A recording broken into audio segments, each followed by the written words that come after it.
আসসালামু আলাইকুম ওয়া রাহমাতুল্লাহি ওয়া বারাকাতুহু। আলহামদুলিল্লাহি রাব্বিল আলামিন ওয়াস সালাতু ওয়াস সালামু আলা আবদিল্লাহি ওয়া রাসূলিহি নবিয়িনা মুহাম্মদ ওয়া আলা আলিহি ওয়া সাহবিহি ওয়া মান তাবিআহুম বিইহসানিন ইলা ইয়াউমিদ্দিন, আম্মা বা'দ। সুপ্রিয় দর্শক শ্রোতা, শুরুতেই জানাচ্ছি আপনাদের শুভেচ্ছা, জানাচ্ছি রমাদানুল মুবারকের মুবারকবাদ, জানাচ্ছি বাংলাদেশ জামিয়াতে আহলে হাদিস এর লাইভ প্রোগ্রামে বিশেষ আমন্ত্রণ। আজকে পর্ব 11 শুরু হলো কয়েকদিন আগেই, 10 শেষ, দ্বিতীয় দশকে প্রবেশ করেছি। 11তম রমাদান, 5ই মে। আজকে আমাদের আলোচ্য বিষয় হচ্ছে তাওহীদ, আল্লাহর একত্ববাদ। আমরা বলতে পারি পৃথিবীর বুকে শ্রেষ্ঠ বিষয় আলোচনার, মেনে চলার, জীবন গড়ার, শিক্ষা অর্জনের, দাওয়াতের সব দিক থেকে পৃথিবীর বুকে শ্রেষ্ঠ বিষয় হচ্ছে তাওহীদ। সে বিষয় নিয়েই আজকে আপনাদের সামনে উপস্থিত হচ্ছি। আল্লাহ সুবহানাহু ওয়া তাআলার কাছে শুরুতেই দোয়া করছি, আল্লাহ আমাদেরকে যথাযথ কোরআন এবং সুন্নাহর আলোকে বিষয়টি নিয়ে কথা বলার এবং সেই বিষয়ে ভালোভাবে উপলব্ধি করে আমাদের জীবনে মেনে চলার আল্লাহ তৌফিক দান করুন। সুপ্রিয় দর্শক শ্রোতা, রমাদানুল মুবারক শুধু নয়, ইসলামের যত ইবাদত রয়েছে সবগুলি প্রকৃতপক্ষে মানুষের জীবনে তাওহীদ শিক্ষা দেওয়ার উদ্দেশ্যেই, তাওহীদ বাস্তবায়নের উদ্দেশ্যেই আল্লাহ রাব্বুল আলামিন বিধিবদ্ধ করেছে। তাওহীদ শব্দটি আমাদের অপরিচিত নয়, খুবই সুপরিচিত। তাওহীদ অর্থ কি, পরিচয় কি, আজকে আমরা আমাদের নির্দিষ্ট সময়ে তাওহীদের পরিচয়, তাওহীদের অপপ্রচার, তাওহীদের প্রকারভেদ এবং তাওহীদের প্রয়োজনীয়তা ও উপকারিতা সম্পর্কে আমরা কথা বলবো ইনশাআল্লাহ। ওমা তৌফিকি ইল্লা বিল্লাহ ওয়া ইলাইহি উনীব। হয়তো সব বিষয়গুলি আজকে শেষ করতে পারবো না, কিছু গুরুত্বপূর্ণ বিষয় আগামী দর্শে আমরা আলোচনা রাখবো ইনশাআল্লাহ। তাওহীদ শব্দটি আরবি শব্দ, আবিধানিকভাবে বলা হয় কোনো কিছুকে এক করে ফেলার নাম হলো তাওহীদ। স্রষ্টার জগতে যদি এক করতে হয় সেটার নাম হলো তাওহীদ। ইবাদতের জগতে অধিকারী হিসাবে এক করতে হয় সেটার নাম তাওহীদ। সুন্দর নাম ও গুণাবলীর দিক থেকে অধিকারীকে এক করতে হয় সেটির নাম তাওহীদ। পারিভাষিক বলতে পারি আমরা সমগ্র বিশ্বের স্রষ্টা, পরিচালক, একক ক্ষমতাশীল হিসাবে আল্লাহ সুবহানাহু ওয়া তাআলাকে বিশ্বাস করা, স্বীকৃতি দেওয়া, জীবনের সকল ক্ষেত্রে সকল প্রকার ইবাদত এর অধিকারী হিসাবে একমাত্র আল্লাহকে মনে করেই তার জন্যই সম্পাদন করা এবং কোরআন ও সহিহ হাদিসে আল্লাহ সুবহানাহু ওয়া তাআলার যে সমস্ত সুন্দর নাম ও গুণাবলী প্রমাণিত হয়েছে সেগুলিকে যেমনইভাবে আল্লাহর জন্য শোভা পায়, প্রযোজ্য হয়, সেভাবেই বিশ্বাস করা ও সাব্যস্ত করা, এটার নামই হচ্ছে তাওহীদ বা আল্লাহর একত্ববাদ। সুপ্রিয় দর্শক শ্রোতা, অনেক সময় অনেক বিষয় বিপরীতমুখী বিষয়ের মাধ্যমে ফুটে ওঠে। তাওহীদ হচ্ছে একত্ববাদ, এর বিপরীত হলো বহুত্ববাদ। শিরক, বহুজনকে স্রষ্টা মানবেন, বহুজনকে প্রতিপালক মানবেন, বহুজনকে পরিচালক মানবেন, বহুজনকে ক্ষমতার উৎস মানবেন, বহুজনকে ইবাদত পাওয়ার অধিকারী মানবেন, বহুজনকে বহু বৈশিষ্ট্যের অধিকারী বিশ্বাস করবেন, এটার নামই হলো শিরক। পৃথিবীর বুকে সর্বশ্রেষ্ঠ গুরুত্বপূর্ণ কাজ হচ্ছে তাওহীদ, সর্বনিকৃষ্ট ও জঘন্যতম কাজ হচ্ছে শিরক। আমরা পর্যায়ক্রমে তাওহীদের আলোচনার পরে শিরকের বিষয়েও কিছুটা আলোচনা করব। সুপ্রিয় দর্শক শ্রোতা, এ হলো তাওহীদের সংক্ষিপ্ত পরিচয়। আমরা বলেছিলাম তাওহীদের নামে অপপ্রচার। একজন মুসলিম যখন তাওহীদ শব্দটি শোনে, তার ভিতরে একটি নাড়া দেয় যে আমার আসল বিষয়ের কথা আলোচনা হচ্ছে। কিন্তু আফসোস করে বলতে হয়, এ বিষয়ে সকল মুসলিমকে অবশ্যই সচেতন হতে হবে যে মুসলিমদের মাঝে এমনও মানুষ রয়েছে যারা তাওহীদের কথা বলতে যান, কিন্তু তাওহীদের নাম দিয়ে তাওহীদের বিপরীত বিষয়গুলি জনগণের সামনে তুলে ধরে সেদিকেই আহ্বান জানান। এটি অত্যন্ত ভয়ঙ্কর বিষয়।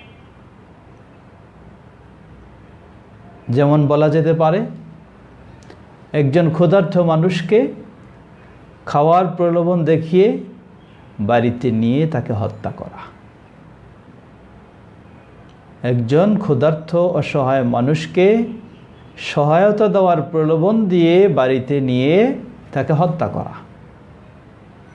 এটাই হচ্ছে তাওহীদের বক্তব্য আপনাকে শোনাবে, অথচ সেটি হচ্ছে আপনার তাওহীদ বিধ্বংসী। প্রসঙ্গক্রমে স্মরণ করে দিতে চাই, আমাদের সমাজে ইদানিং একটি বিভ্রান্ত দল বের হয়েছে, তারা নিজেদেরকে হিজবুত তাওহীদ বলে পরিচয় দিচ্ছে। এটি একই তাওহীদ বিধ্বংসী দলটির নামেই হচ্ছে হিজবুত তাওহীদ, যারা মানুষের তাওহীদকে নষ্ট করে দেবে, মানুষের ঈমানটাকে নষ্ট করে দেবে, মানুষের ইসলামটাকে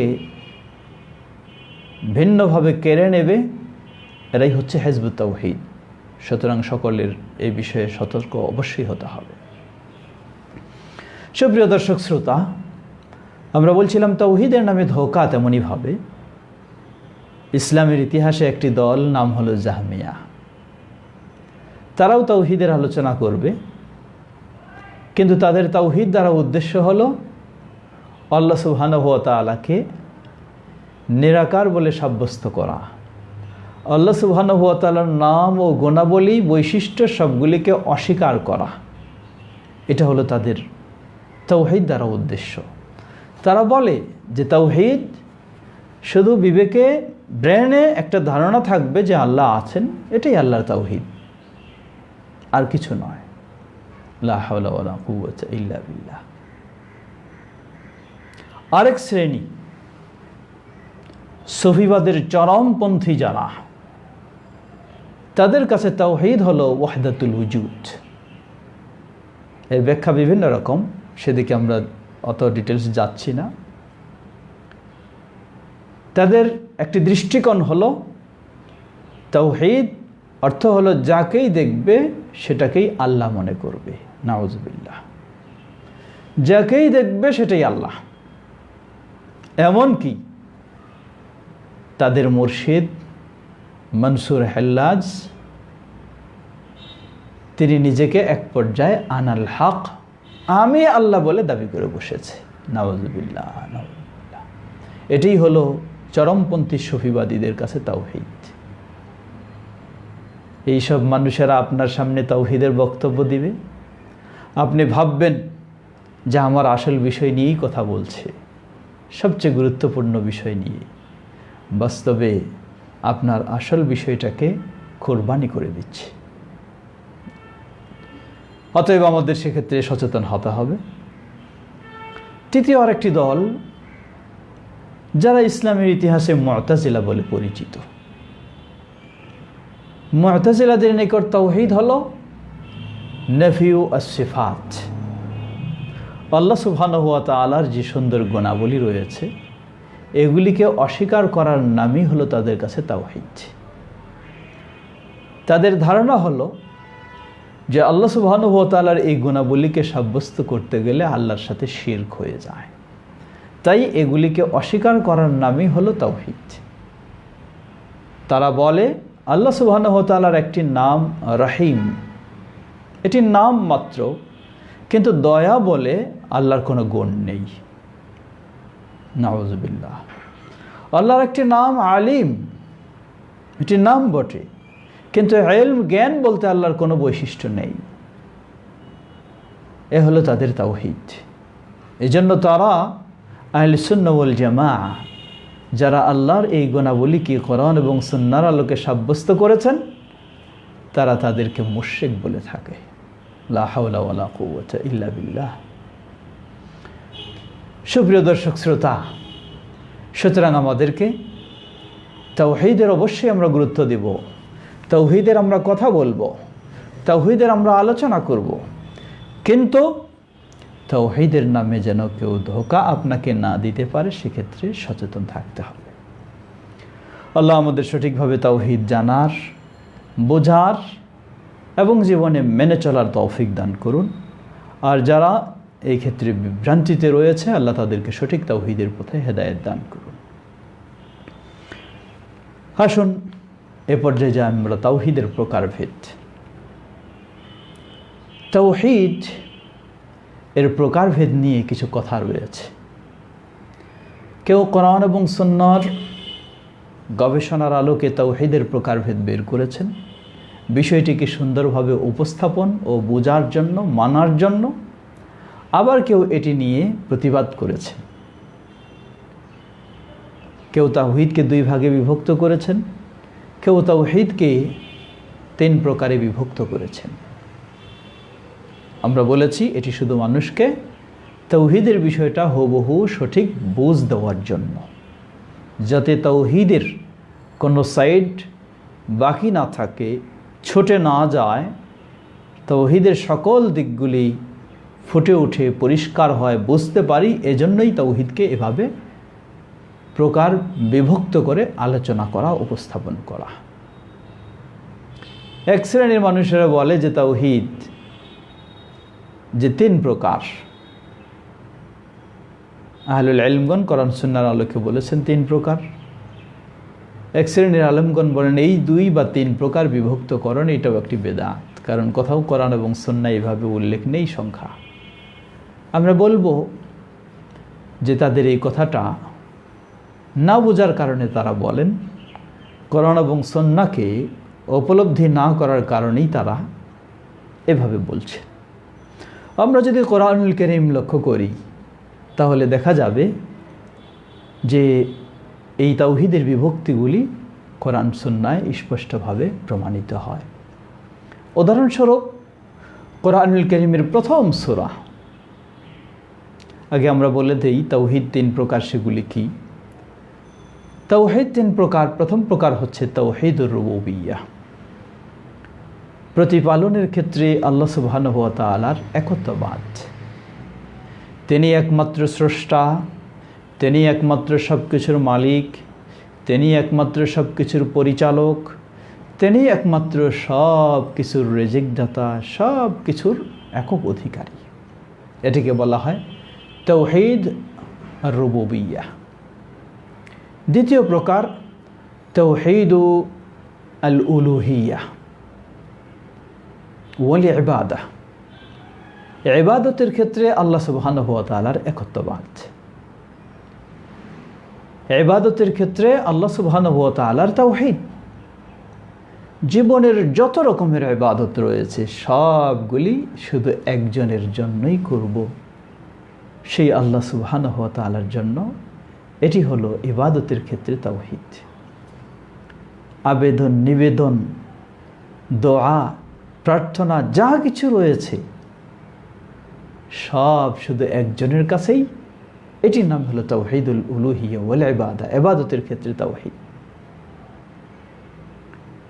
তৃতীয় প্রকার তাওহীদুল আসমা ওয়াস সিফাত।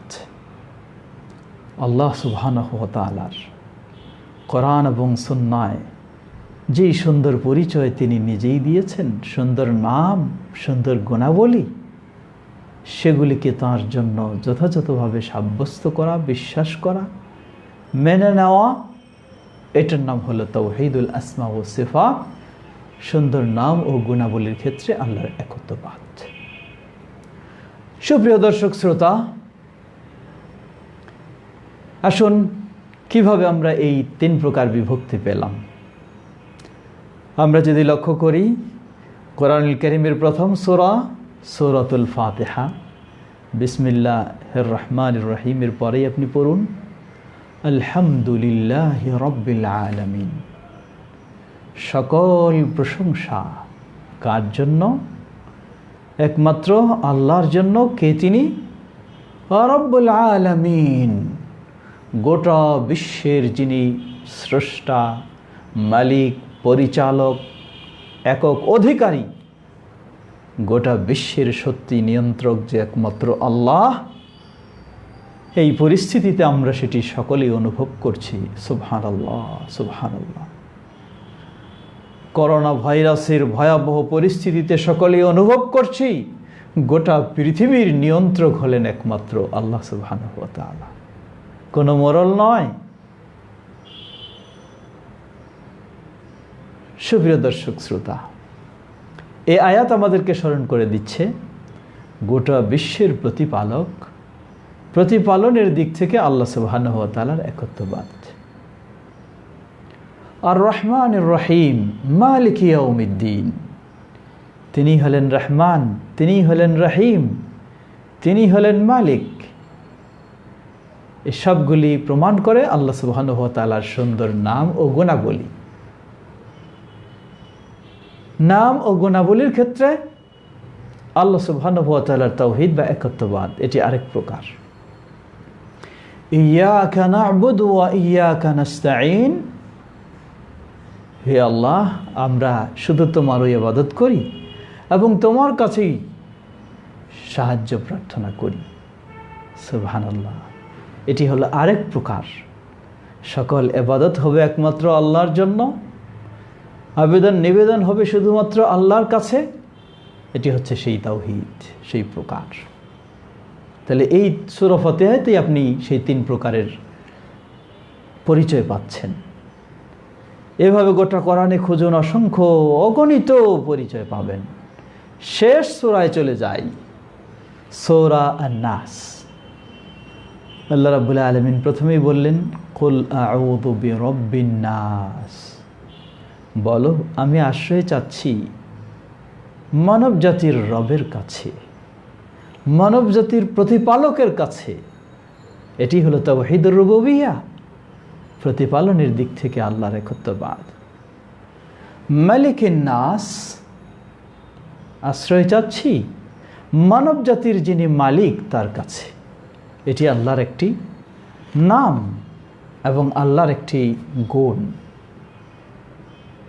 এটার নামই হলো তাওহীদুল আসমা ওয়াস সিফাত। ইলাহিন নাস, আমি আশ্রয় চাচ্ছি গোটা মানব জাতির যিনি ইলাহ, গোটা মানব জাতির যিনি মাবুদ, গোটা মানব জাতির যিনি ইবাদত পাওয়ার একমাত্র যোগ্য অধিকারী। সুবহানাল্লাহ, এটা হলো তাওহীদুল উলুহিয়্যা ওয়াল ইবাদা, ইবাদতের ক্ষেত্রে আল্লাহর একত্ববাদ। সুপ্রিয় দর্শক শ্রোতা, যারা এইভাবে কোরআনকে গবেষণা করার সুযোগ পাননি, পড়ার বোঝার সুযোগ পাননি, তারাই এগুলি প্রতিবাদ করে থাকেন, অস্বীকার করে থাকেন। সত্যিই কোরআন সুন্নাহ আমাদেরকে বলে দিচ্ছে আল্লাহ সুবহানাহু ওয়া তাআলার তাওহীদ, যে তাওহীদ হলো তিন প্রকার। সুপ্রিয় দর্শক শ্রোতা, আমাদের এক ভাই জিজ্ঞাসা করেছেন, এ হলো কোরআন থেকে, হাদিস থেকেও বলুন। হাদিস থেকেও সেম একইভাবে এসেছে। আমরা খুব সহজেই বলবো, বিস্তারিত কেউ আরও জানতে চাইলে ইমাম আল বুখারী রাহিমাহুল্লাহ সহিহুল বুখারী এর সর্বশেষ যে পর্ব কিতাবুত তাওহীদ ওয়ার রাদ্দ আলাল জাহমিয়া ওয়া গায়রিহিম, সেটি পড়ে দেখলে আপনি সেগুলি দলিল অসংখ্য পাবেন। সময়ের স্বল্পতায় আমরা সেদিকে আর যেতে পারছি না। আসুন, তাওহীদকে ভালোভাবে উপলব্ধি করার জন্য তাওহীদকে এভাবেই বিভক্ত করা হয়। আমরা তাওহীদুর রুবুবিয়্যাহ সহজেই বুঝতেছি। স্রষ্টা হিসাবে, রিজিকদাতা হিসাবে, সুস্থ রাখা হিসাবে, জীবন মরণের সব কিছুর মালিক হিসাবে, সব কিছুর পরিচালক হিসাবে একমাত্র আল্লাহকেই মনে করবেন। এই যে করোনা ভাইরাসে আমরা রোগ ছোঁয়াচে কি না এই নিয়ে একটা দ্বিধাদ্বন্দ্বে রয়েছি। আমরা বলি সব সময় যে রোগ ছোঁয়াচে দ্বারা যদি এটা উদ্দেশ্য হয় যে এই রোগটা নিজেই আরেকজনকে রোগী বানানোর ক্ষমতা রাখে, তাহলে এটি ইসলামের বিশ্বাস নয়। লা আদওয়া ওয়ালা তায়ারাতা ফিল ইসলাম, ইসলামে এই ধরনের চিন্তাভাবনার সুযোগ নেই। একজন মানুষকে রোগী বানাতে পারে এবং রোগ থেকে মুক্ত করতে পারে একমাত্র আল্লাহ সুবহানাহু ওয়া তাআলা। এটার নামই হলো তাওহীদুর রুবুবিয়্যাহ। আল্লাহ রাব্বুল আলামিন কাউকে রোগী বানাতে পারেন, রোগীর সংস্পর্শে আসার মাধ্যমেও, আবার রোগীর সংস্পর্শ ছাড়াও। আমাদের দেশেও দেখবেন অনেকজনে করোনায় আক্রান্ত হয়েছে। খুঁজে দেখুন, তথ্য দেখুন, সেখানে কোনো করোনা রোগী আসেনি তার কাছে, তিনি কারো সংস্পর্শে যাননি, তবু তিনি এই রোগে আক্রান্ত হয়ে গেছেন। তাহলে কি প্রমাণ? প্রমাণ এটাই, আল্লাহ সুবহানাহু ওয়া তাআলা তাকে রোগী করেছেন।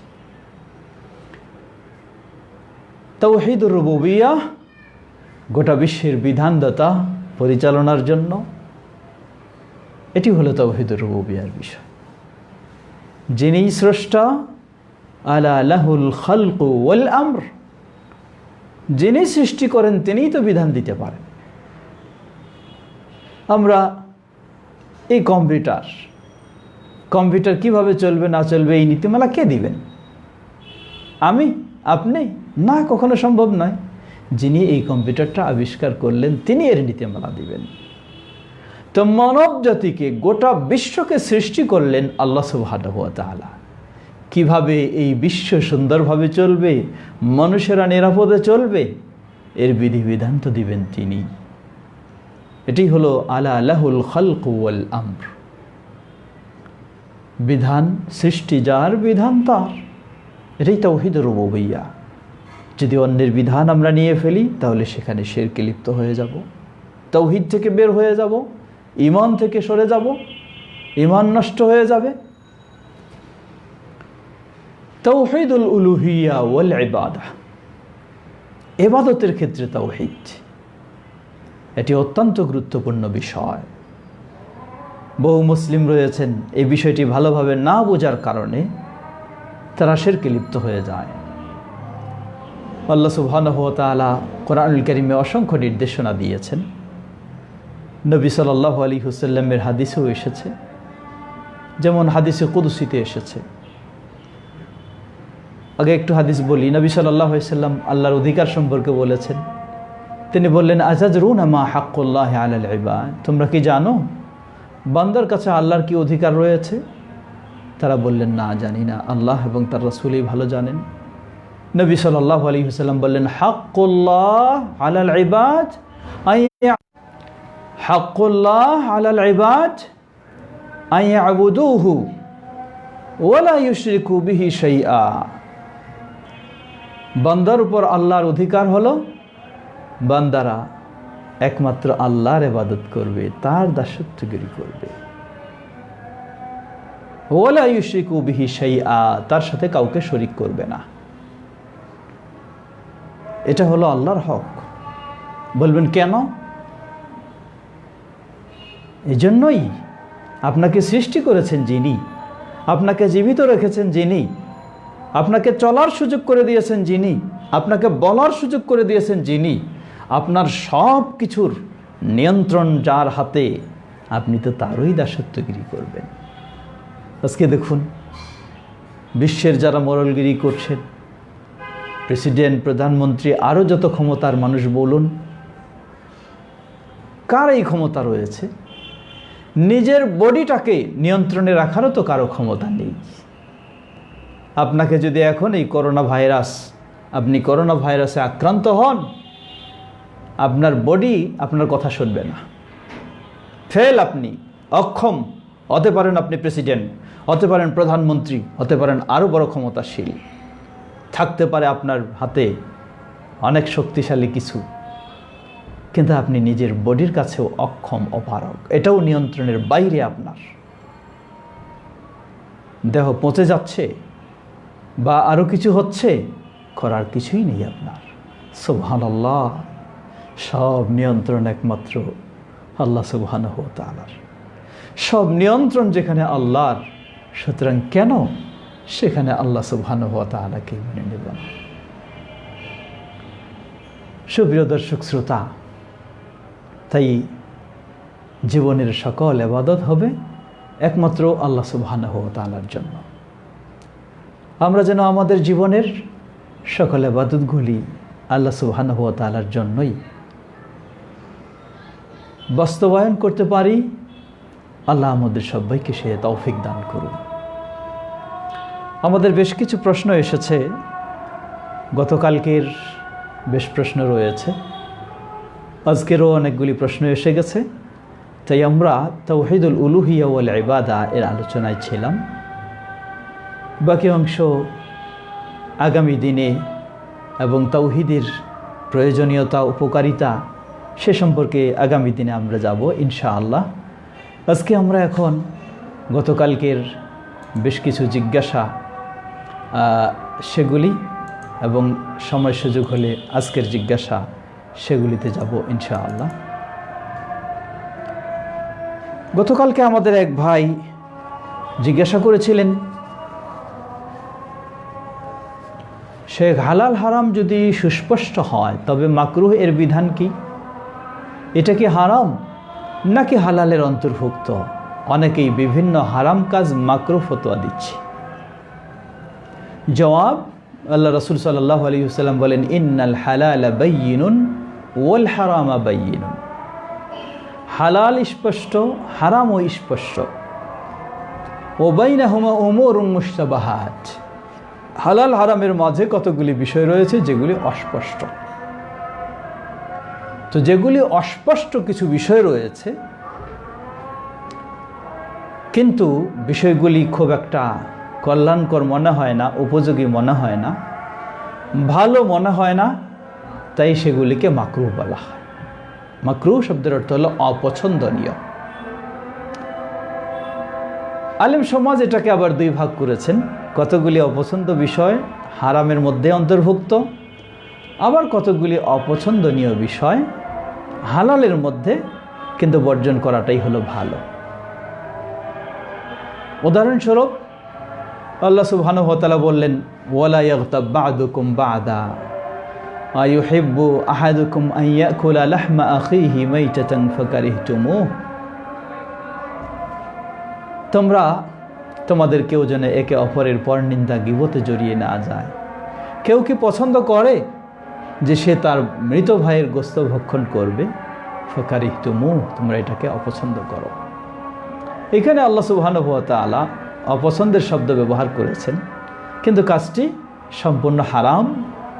অন্যভাবে এটিকে স্পষ্টভাবে হারাম হিসাবে বর্ণনা এসেছে। তো আরও বলতে পারি, যেমন উদাহরণস্বরূপ ধূমপান। আমরা বলি কোরআন এবং সুন্নাহর অসংখ্য দলিলের আলোকে ধূমপান, তামাক, জর্দা, বিড়ি, সিগারেট এগুলি সব হারাম। কিছু মানুষ বলেন এইটা মাকরুহ, তবে তারা মাকরুহ তানজিহি কখনো বলতে পারে না, অর্থাৎ বৈধ মাকরুহ এমনটা বলেন না, বলতেও পারবে না। কেউ আবার বৈধ বলেও জর্দা খায়, আমরা বলবো এটিও মাকরুহ, বলতে হবে আপনাকে হারাম। যেহেতু অসংখ্য দলিল। সুপ্রিয় দর্শক শ্রোতা, অতএব যে প্রশ্ন ছিল মাকরুহ এর দুটো দিক, একটি হচ্ছে বৈধতার মধ্যে অপছন্দনীয়, বৈধ বটে কিন্তু অপছন্দ, আর একটি হচ্ছে বৈধ নয় তাই অপছন্দনীয়, সেটা হারাম।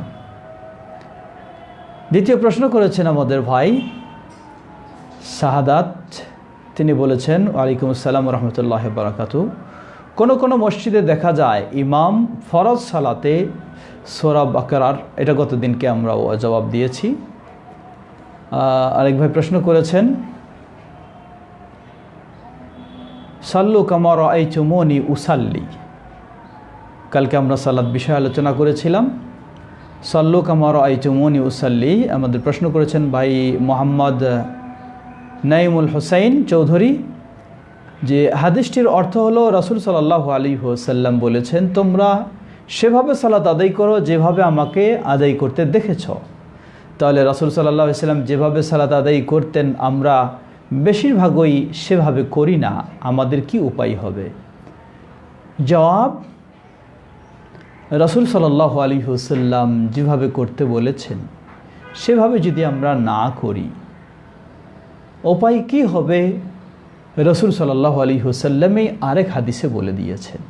তিনি বলেন মান আমিলা আমালান লাইসা আলাইহি আমরুনা ফাহুয়া রাদ, যে ব্যক্তি এমন কোন আমল করবে যেই আমলের ক্ষেত্রে আমাদের নির্দেশনা, নিয়ম নীতি, অনুমতি নেই, ফাহুয়া রাদ, সেটি প্রত্যাখ্যানযোগ্য, গ্রহণযোগ্য নয়। সুতরাং রাসূল সাল্লাল্লাহু আলাইহি ওয়াসাল্লামের অনুসরণ করে যদি কোনো ইবাদত সঠিকভাবে না করা হয় তা আল্লাহর কাছে গ্রহণযোগ্য হওয়ার আশা করা যায় না। আরেক ভাই প্রশ্ন করেছিলেন জাকারিয়া হাবিব ভাই, ফিতরার চাল ঈদের আগে দিতে হয় জানি, কিন্তু রমজানের কত তারিখ থেকে দেওয়া যেতে পারে? জবাব, সহিহুল বুখারীতে এসেছে ওয়াকানু ইউতুনা ক্বাবলাল ঈদ বিয়াউমিন আও ইয়াউমাইন আও কামা ক্বাল, সাহাবায়ে কেরামগণ সাদকাতুল ফিতর বের করতেন ঈদুল ফিতরের একদিন বা 2 দিন আগে, এর বেশি নয়। তাই উত্তম হচ্ছে চাঁদ দেখার পরে বের করা, তার আগে তাহলে 1 দিন বা 2 দিন, এর বেশি নয়। আল্লাহু তাআলা আলাম। প্রশ্ন করেছেন বর্তমানে দেশে মসজিদে অনেক দূরত্ব রেখে সালাত আদায় করছি, এতে কি সালাতে কোনো ঘাটতি আসবে কি? আমরা এর জবাব আগেও দিয়েছি। আমাদের এমডি নয়ন প্রশ্ন করেছিলেন, আমরা এর আগেও জবাব দিয়েছি যে আসলেই সালাতে কাছাকাছি হয়ে দাঁড়ানোটাই ইসলামের নির্দেশ। যিনি এটা আশঙ্কা করবেন, ভয় করবেন, মসজিদে তার না যাওয়াটাই ভালো, যেহেতু বাসায় এখন সালাত আমরা আদায় করতেছি, বাসায় জামাতের সাথে আদায় করবেন। আর কাউকে বাধ্য আমরা করতে চাচ্ছি না, তবে আমরা বলবো যে কাছাকাছি হয়ে দাঁড়াটাই হলো আসল নিয়ম, সেটি চেষ্টা করা উচিত। আল্লাহু আ'লাম। কেউ যদি এই পরিস্থিতির কারণে না পারে, ইনশাআল্লাহ আল্লাহ সুবহানাহু ওয়া তাআলা হয়তো বিষয়টি ছাড় দেবেন ইনশাআল্লাহ। আরেক ভাই প্রশ্ন করেছেন ফরিদ আলম ভাই, জামাতের সহিত নামাজ আদায় করার সময় আমি 1 রাকাত পরে নামাজ শুরু করি, ইমামের সাথে একদিকে সালাম ফেরাই ফেলেছি, তখন আমার মনে পড়ে যে 1 রাকাত বাকি আছে, কিভাবে নামাজ শেষ করব? জবাব, আপনি জামাতের সাথে সালাত আদায় করলেন, একদিকে ইমামের সাথে সালাম ফিরিয়ে দিয়েছেন ভুলবশত, যখনই আপনার মনে হলো আপনার 1 রাকাত বাকি রয়েছে আপনি স্টপ হয়ে যাবেন, দ্বিতীয় সালাম ফেরাবেন না। ইমামের সালাম ফেরানো শেষ হলে আপনি দাঁড়িয়ে সেই রাকাত পড়বেন, অতঃপর আপনি সালামের পূর্বে 2টি সিজদা দিয়ে সালাম ফেরাবেন। আরেক ভাই প্রশ্ন করেছেন সুবহানাকা আল্লাহুম্মা ওয়া তাবারাকা ইসমুকা ওয়া তাআলা জাদ্দুকা ওয়া লা ইলাহা গায়রুকা নামাজের নিয়ত বাঁধার পর এই দোয়াটি সঠিক কি? জবাব সঠিক। আরেক ভাই প্রশ্ন করেছেন সাজিদুর রহমান,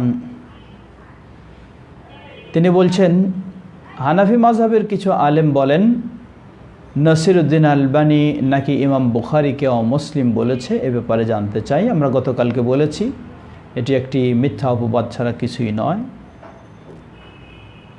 আরেক ভাই রোকন, HM রোকন, তিনি প্রশ্ন করেছেন জমিয়তের দাওয়াতি কাজ এলাকা ভিত্তিক কীভাবে হচ্ছে। আলহামদুলিল্লাহ, গোটা বাংলাদেশে জমিয়তের দাওয়াতি কাজ চলছে। সাংগঠনিকভাবে জমিয়তের 43টি সাংগঠনিক জেলা রয়েছে, 43টি সাংগঠনিক জেলা রয়েছে। সেগুলিতে জেলার পর্যায়ে উপজেলা বা এলাকা এর অধীনে শাখা, এবং সেগুলির মাধ্যমেই মসজিদ ভিত্তিক দাওয়াতি কাজ বিভিন্নভাবে চলছে। আপনাদের সকলকে সেই দাওয়াতি কাজে অংশগ্রহণ করার জন্য আমরা আহ্বান জানাচ্ছি। আরেক ভাই প্রশ্ন করেছেন সাহু সিজদা কি তাশাহুদ দরুদ দোয়ায়ে মাসুরা পাঠ করার পরে একদিকে সালাম ফেরায় তারপরে দেব, নাকি সালাম ফেরানো ছাড়া দিতে হবে। সাহু সিজদা দুই ধরনের এই নবী সাল্লাল্লাহু আলাইহি ওয়াসাল্লাম থেকে প্রমাণিত। বিশেষ করে যদি সালাতের ত্রুটিটা কম জনিত কারণে হয়ে থাকে, তাহলে সালাম ফেরানোর পূর্বেই দুটি সহসিজদা দিয়ে তাশাহুদ দরুদ সব পড়ে দুটি সহসিজদা দিয়ে তারপর আপনি সালাম ফেরাবেন। আর যদি ত্রুটি বেশি অধিক বৃদ্ধিজনিত কারণে হয়ে থাকে, তাহলে এবং সালাম ফেরানোর পরেও যদি জানতে পারেন, তাহলেও নিয়ম হচ্ছে সালাম ফেরানোর পরে সহসিজদা দেওয়া।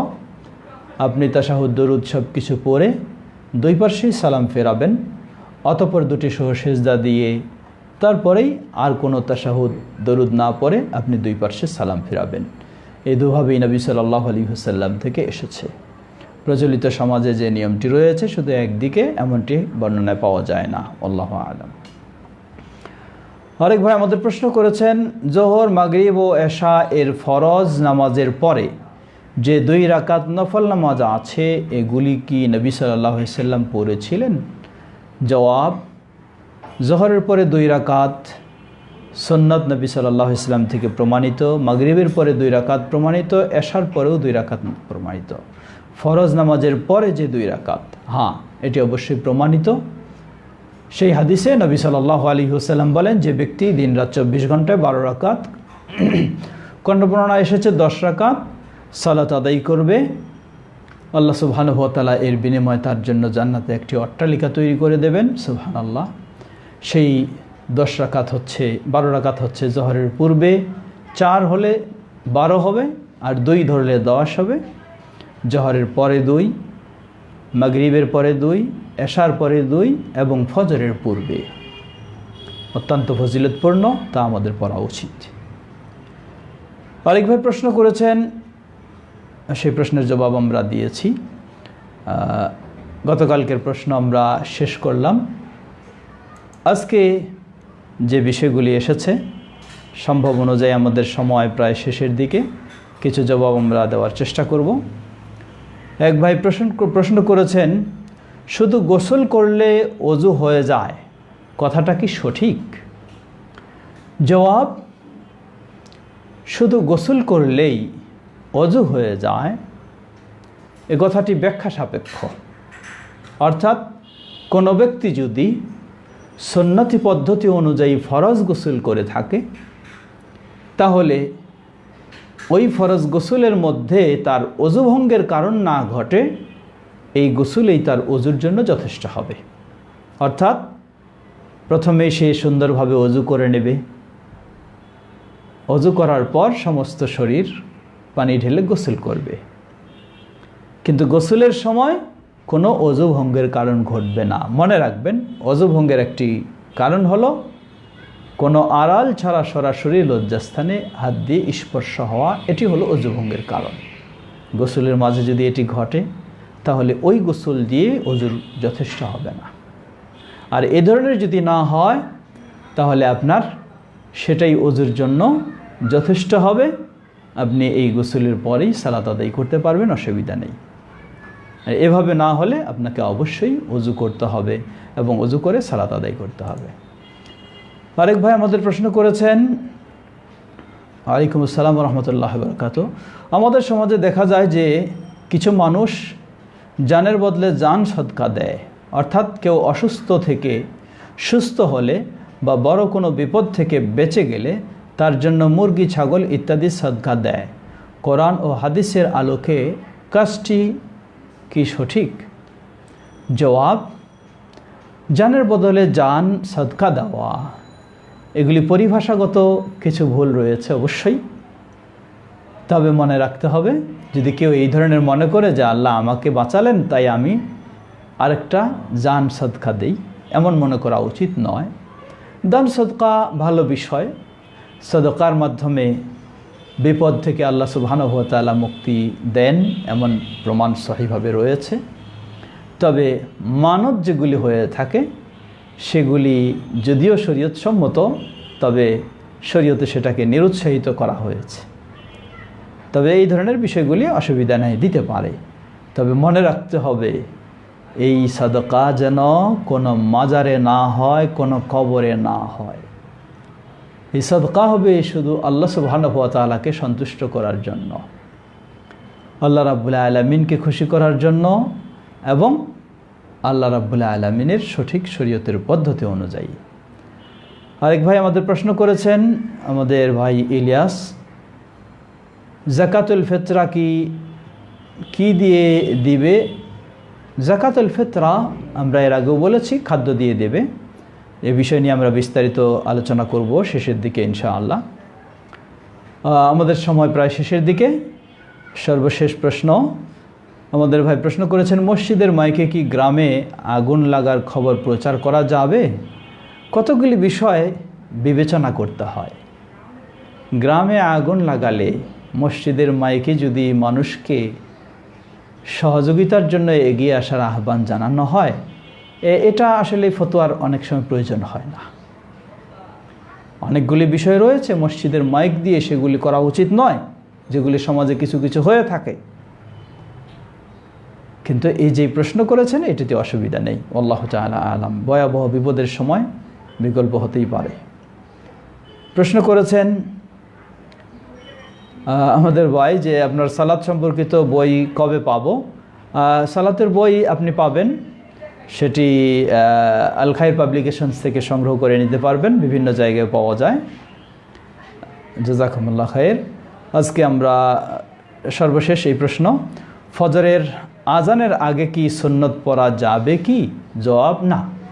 ফজরের আজান যদি ফজরের জাস্ট সময়ে দেওয়া হয় তাহলে সেই আজানের আগে